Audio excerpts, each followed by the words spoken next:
Today, the Labour Party parted with a bit of British sovereign territory without a single shot being fired.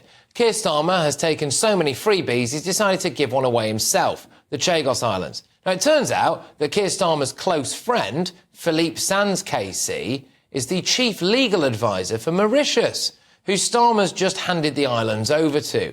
Now, do you think that's a coincidence? But it goes even deeper. Mr. Sands is one of the many founders of Matrix Chambers, which also happens to be where Starmer's other close friend, Richard Hermer, was plucked from to serve as Attorney General. Now, he appears to be very pro-Palestine. He reportedly pushed the ICJ to consider whether Israel was an apartheid state, and he reportedly represented the IRA's Gerry Adams. So Starmer has made him our government's top legal advisor. Mauritius is allied strongly to China. In fact, Chinese direct investment in Mauritius was £35 million in 2020, taking its total cumulative investment to a whopping £667 million, more than 18% of Mauritius's total imports came from China that year. So Starmer and David Lammy have just handed China a huge boost, haven't they? They did not debate this in Parliament before signing off on it, which implies that they were trying to avoid the democratic process. They told the Speaker of the House, Lindsay Hoyle, that they wanted to get this sorted now because the general election in Mauritius starts tomorrow. So they seem to care more about a foreign parliament than our own. They didn't consult the people of the Chagos Islands, apparently, who said that they only found out about it through the media. Apparently, this deal, quote, addresses the wrongs of the past. Well, it's something, isn't it, that our Foreign Secretary is utterly, utterly obsessed with. But I say to the Russian representative on his phone as I speak that I stand here also as a black man whose ancestors were taken in chains from Africa at the barrel of a gun to be enslaved, whose ancestors rose up and fought in a great rebellion of the enslaved. But what historic wrongs are we talking about here with the old Chagos Islands? Because literally nobody lived on the Chagos Islands until the French and then the British arrived. So ask yourselves this. 91 days ago, Labour elected with a loveless landslide. If they'd have told you during the election campaign that they're going to let pensioners freeze to death this winter, spend £3.1 billion on union pay rises, continue to use migrant hotels for another 3 years at least, and give away sovereign British territory, would anybody have really voted for them? David Lammy was apparently in Dublin today. There we go. Is he on his way to Belfast to hand over Northern Ireland, is he? What happens to the Falklands now? To Gibraltar? I honestly give it 2 years before the Elgin Marbles are back with the Greeks. People are banging on about James Cleverly starting this process. Now, yeah, OK, all right, fair enough. But Starmer and his weird lawyer mates finished it off, didn't they? Britain is weaker today because of Starmer and Lammy. Our enemies are now stronger. This isn't soft power, this is just soft. Do you think that Keir Starmer and David Lammy really are on the side of Britain? Let's get the thoughts of my panel this evening. We've got political commentator Jess Gill, Conservative peer Lord Bailey, and ex-Labour Party advisor Matthew Larzer. Sean, what do you make of all of this, then? I think there's two things to be said. There is no doubt this is a security faux pas. China are a very aggressive nation in the ascendancy, throwing their weight around, and this base was an important part of the sort of Western world ability to contain China, and I think that's a very serious thing. And 99 years is a drop in the ocean in the life of a nation, and also it could give China the ability to corral that basing by getting one of their own closer. But the other thing that this brings to mind is much closer to home. Too much power has been taken away from Parliament, and it doesn't matter which side of the political divide you sit on. We have too many quangos that have power that goes unquestioned, and this tactic of doing this outside of Parliament is wrong. This should have been debated in Parliament. Something so fundamental as this absolutely should have been debated and voted on in Parliament. We just lost. Britain's got smaller today. Yeah, absolutely. I mean, I think it's a symptom of Britain being in decline. Britain has become weaker and weaker. And it's not just on the international scale. It's also at home as well. What reason is there to be proud of being British? I mean, mass immigration has just, gone out of control. The economy is in tatters. I think a lot of people don't have a sense of community. I mean, I don't think China needs to disable us by taking territory. I think they just need to look at home. And I think it shows that our government has actually no power. It doesn't believe in the British people, and in fact, as shown by the words of David Lammy, the government has become quite self-hating. Matthew, do you think it's a coincidence that the top lawyer for Mauritius happens to be a mate of Starmer's? Yes, I do, because this wasn't a process that was started by Keir Starmer. As you quite rightly said, it was a process that's been going on for some time, because there is an issue under international law about the ownership of it. I'm glad that we've got a 99-year lease on the base, and I'm glad, that we'll still be able to use it. What was the need to do this? Was there clamour?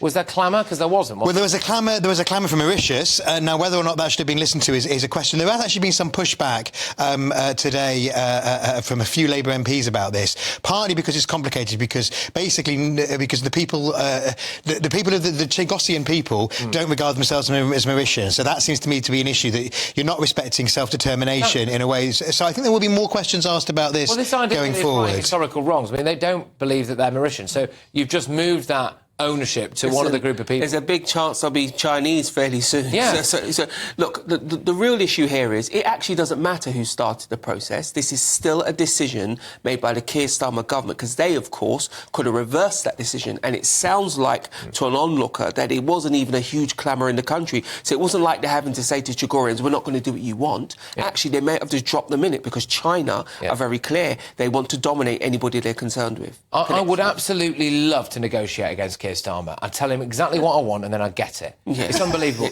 The unions, straight off the bat. I mean, I shudder to think what on earth he's been chatting to Ursula von der Leyen now. I'm surprised he hasn't emerged wearing an EU flag since that meeting. What have they gone there? They've just gone... The Mauritians go, yeah, I do really want that, actually. Oh, yeah, fine. The Elgin Marbles will be on their way to Greece in minutes. Gibraltar will be handed back to the Spanish. I mean, the civil service... Gibraltar will not be handed back to the Spanish. Oh, really? Well, it's interesting, because David Lammy said to put a tweet out not so long ago saying that he was there to get a good deal for Gibraltar. What's the deal? That's because the Tories left without doing a post-Brexit deal. So the Gibraltarians are very anxious for a deal to be done with Spain on border and various other issues. That's not a giveaway. That's what Gibraltar wants. Well, I mean, given David Lammy's history track record with geography, I'd be surprised if he actually knew where it was, to be honest with you. But do you think that this is the kind of sign that Labour are actually just prepared to give away things to our enemies? Yeah, absolutely. I think also an underrated part of this is the fact that the UK has been pressured time and time again by the UN to give up our territories.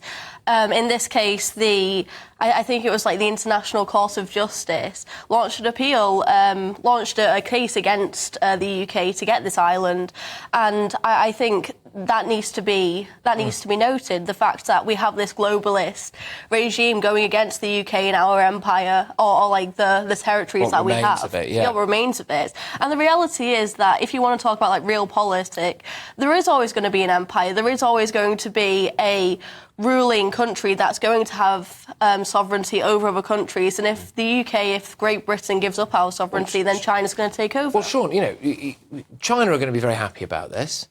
Russia presumably will be very happy about stuff like this.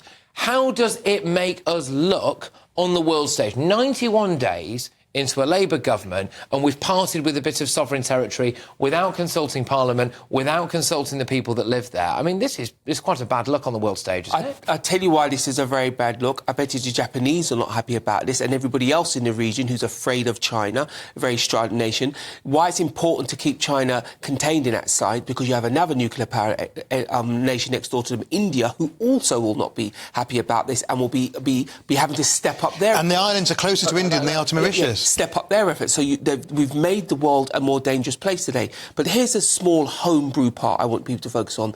This is why it's important who we select and elect. If you have a group of people who hate Britain, hate its past and hate its future, that's why they try to undo our past, and that leads to a very poor future. Does David Lammy and Keir Starmer hate Britain? Absolutely not. They're very proud of Britain, and they're very proud of our past. No, I mean, look, David Lammy spoke about his family history of slavery, which actually, you know, it wasn't just about Britain. I mean, that wasn't like having a go at Britain, that was having a go at the slave trade, of which obviously Britain had a proud record in bringing to a close the Atlantic slave trade. There appears to be a correlation there, Matthew, with people on the left and despising Britain there. No, I think there are some people on the far left who, you know, Mr. Corbyn was one of them, who seem to think that everything our enemies did was right and question things like... Our Prime Minister wanted to get elected twice, yeah. Well, the chap that our Prime Minister made sure that the party was changed afterwards. And I personally campaigned against. Keir Starmer was very, very clear how supportive he was of your man there. Very clear. Look, I think he was loyal to the Labour Party, but it was clear the British people knew what they were doing when they didn't vote for Jeremy Corbyn. OK, all right. Look, again, I do want to, you know, we will tread quite carefully on this because I don't want to... I don't want to, you know, suck anyone into this unfairly, but I think given everything that we've got going on with the old cronyism scandal and alleged corruption, Donergate and everything, you know, it is a little bit rum, I think, that Keir Starmer, one of his supposedly very good mates, happens to be the lawyer for Mauritius. The guy who's our Attorney General now, who again reportedly has represented some incredibly fruity characters like Jerry Adams and people like that, it is now Starmer's appointed him there. That doesn't scream to me as though you are mates with people who are on the side of Britain. Yeah, I think with Keir Starmer, he has so much lack of character, you kind of have to have someone to fill it in. So it's no wonder that his mates are influencing his policy. And I think, again, even though the word talks about it beforehand, of course Starmer had an active play in this. I think there's no doubt in it. And time again, we see that his policies are being influenced by other people. So does this have to go for a vote in Parliament? This absolutely has to go for a vote in Parliament. I just want to throw a teeny bit of balance. Yeah. Keir Starmer can't help what his mates are up to into. It is legitimate for him to have this man as a friend. You can't be Keir Starmer and go through life and not meet anybody else in a big job. And you've got the cab rank principle of barristers as well. The cab rank principle is a little... I've defended Keir Starmer on that before, but Keir Starmer has to be careful about which positions he puts people in who have a history. That's different. Having a mate is one thing. Put them in a big job... I think my overarching point with that was that when I saw that article come out today about it, I thought with everything else that we've got going on, and we're going to talk about, by the way, in a few minutes' time, some more revelations that have emerged on the front page, so make sure you stay tuned for that. When you look at all of that going on, and then all of a sudden it just comes out, well, apparently Keir Starmer was mates with the guys Mauritius. You look at the Attorney General, you just think, this, at the very least, it's bad timing for the lad. Yeah, at the very least. But your mate's always going to have opinions. Some of my mates have got opinions on stuff that I don't agree with. And Philippe Sands has been clear about what he's done. He appeared before a parliamentary committee and he made that clear. The incredibly skillful lawyer Philippe Sands has done anything wrong, and I would like to just stress that. He writes good books. So there we go. Well, I'm joined now by the Tory MP, Mark Francois. Mark, thank you very much. How much of a complete catastrophe is this, do you think, by Keir Starmer and presumably David Lammy? On a scale of 1 to 10, I'd rate it at about 13. This is absolute strategic madness. But this was our base and Diego Garcia. The Chinese have a lot of influence over the government of Mauritius, to who we're planning to sign this over. They've invested about $1 billion in Mauritius in recent years. And in effect, this will give the Chinese a veto over the future of that base. Either they might persuade the Mauritian government by stuffing their mouths with gold to renege on the agreement, or the Mauritians might just let them build their own rival base virtually next door. In military terms, this is madness. And when we were in government, the then Defence Secretary Grant Shapps, when they did what's called the right round, when the Foreign Office proposed it last time and they asked the other involved government departments, do they consent? Grant Shapps very firmly vetoed it. I mean, I remember speaking to him about it at the time. I'll come on to what the Tories were getting up to when it came to this. But there is an important point here, which we have now parted company with a sovereign bit of British territory without it being discussed in Parliament. What's going on there? Should we have a vote on this? Absolutely. In fact, Robert Jenrick, I declare an interest. I'm supporting Robert for the leadership. But Robert Jenrick, in the last couple of hours, has come out and called for a vote. Now, fortunately, On Tuesday, we have what's called an Opposition Day debate in Parliament, where the opposition can choose the motion, the subject for debate, and the motion to be voted on. And Robert has said, we, the Conservatives, if we're going to be an effective opposition, should use that debate on Tuesday to debate this and then force them to vote on it. It is outrageous that with the House coming back on Monday anyway, the government chose to announce this when the House wasn't sitting, quite deliberately. The Speaker privately must be going completely bananas about it. Well, I suspect because one of the excuses that was made was that, well, it's the general election in Mauritius tomorrow. So hang on a minute. Have we now got a Labour government that appears to care more about the political process in Mauritius than it does about in our own country? Can I put this to you? This is in Guido Fawkes. Keir Starmer's friend is Mauritius's chief legal advisor. I mean, this is absolutely astonishing stuff, this, Philippe Sands KC. And by the way, at Painter, there's no indication this chap's done anything wrong whatsoever. It's his job. It's his job, right? But, I mean, look, Guido Fawkes can reveal that Starmer's close friend, Philippe Sands KC, is Mauritius's chief legal advisor. There are questions to answer there, surely. Well, Guido describes him, I think, in that post, which I saw, as a close friend of Keir Starmer.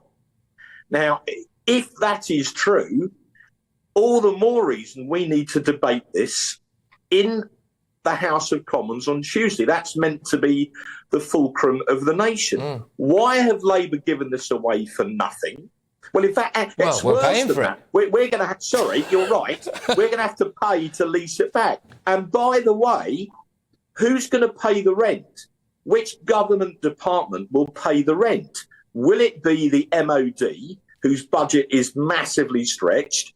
Will it be the Foreign Office? It was the Foreign Office's bright idea all along. Wow. I mean, it's absolute madness. We're going to give this away for nothing, and then we're going to pay for the privilege of renting back a base that we already own. And they say, look, it's OK, because we've got this base on some kind of, whatever it is, 99-year or 100-year lease. Well, didn't we have Hong Kong on a similar premise to that? And the last time I checked, the Chinese didn't seem to respect that much either. Well, that was, yes, but that was before China was run by a man called Xi Jinping, who has threatened Taiwan, who make like 90% of the world's high-end semiconductors, at least in the Western world. That was before Xi Jinping came to power. If they lean on the Mauritians, which I'm sure is what they'll do, the Mauritians could rip up that agreement. And then what are we going to do? Exactly. But the reason why Labour have been so underhand about this, I think you've just given the game away, is there seem to be some close friendships involved in all of this. And we need to be able to have a debate in Parliament and ask questions about this and then force a vote on it. So in that sense, I must say, I think Robert Jenrick is absolutely right. Well, look, you've mentioned Robert Jenrick there. You declared an interest, fair enough. Yes. Another leadership candidate for the Tories is James Cleverly. And I'm just going to bring this tweet up now. So James Cleverly says, week, Labour lied to get into office, said they'd be whiter than white, said they wouldn't put up taxes, said they'd stand up to the EU, said they'd be patriotic, all lies. And then obviously the article underneath it, UK hands sovereignty of the Chagos Islands to Mauritius. Now, he is copping it for this, Mark, because people are saying that actually this all started with James Cleverly and that James Cleverly was probably about to do this same thing. So the Tories did get the ball rolling on this, didn't they? Well, look, I blame Labour primarily because they're the ones who seemed, going to sign the deal. When David Cameron was Foreign Secretary, he realised that the Foreign Office mandarins had been trying to do this for years. And to be fair to Cameron, he basically knocked it on the head. But my understanding is what you have said is technically true. It was James Cleverly that revived these negotiations for whatever reason. But then when they got to what's called the right round within Whitehall, where they asked the other government departments for consent, it was the Defence Secretary, Grant Shapps, who very firmly vetoed it. But I think the way that you've laid out the history of it is correct. But the MOD, if you like, stood up to the Foreign Office and said, for very good strategic reasons, we mustn't do this. Why have the Labour MOD either A, consented, or B, allowed themselves to be sat on? Again, We need to investigate all of this in Parliament next Tuesday and then vote on it. And it wasn't in the manifesto, like a lot of things. It wasn't in the manifesto. I'm going to be talking a bit more about this at the top of the 10 o'clock hour. You know, if Labour had told us that they were going to cut the winter fuel payment for pensioners, we were still going to be using migrant hotels for at least another 3 years, that they were going to borrow £3.1 billion to pay the unions, and they were going to give away a bit of British sovereign territory without shot being fired, I'm not convinced that we'll be looking at the current makeup of the House of Commons. But alas, we are where we are. Mark, thank you very much. Great to have you on the show as ever, and we do look forward to you pressing this issue along with, by the sounds of it, Robert Jenrick in Parliament, where arguably this whole thing should have been spoken about to begin with. As long as we get the chance. Thank you very much. Well, yeah, well, I mean, you should, but anyway, thank you. Mark Francois there, Tory MP. Cheers.